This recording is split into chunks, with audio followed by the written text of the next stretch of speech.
ஈரோடு மாவட்டம் கோபி அடுத்த கொண்டையம்பாலத்தில் வீற்றிருக்கும் அருள்மிகு ஸ்ரீ பஞ்ச கருப்பராயன் திருக்கோவில் திருவிழா விமர்சையாக நடைபெற்றது.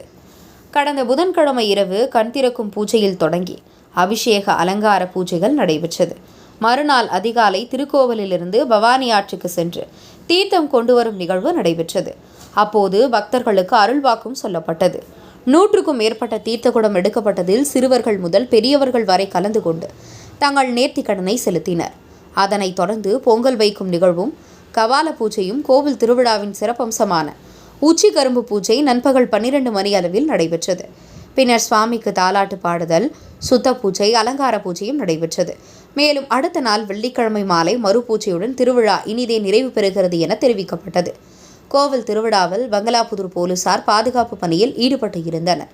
மேலும் கோவில் பூச்சாட்டுதலுக்கு முன்பு கோபியில் கோயில் சம்பந்தப்பட்ட இரு பிரிவினருடைய அமைதி பேச்சுவார்த்தை ஏற்பட்டு சுமூக உடன்பாடு ஏற்பட்ட நிலையில் திருவிழாவில் எந்தவித பிரச்சனையும் வாக்குவாதமும் ஏற்படாமல் இருக்க இந்து சமய அறநிலைத்துறையினர் கண்காணித்து வந்தனர்.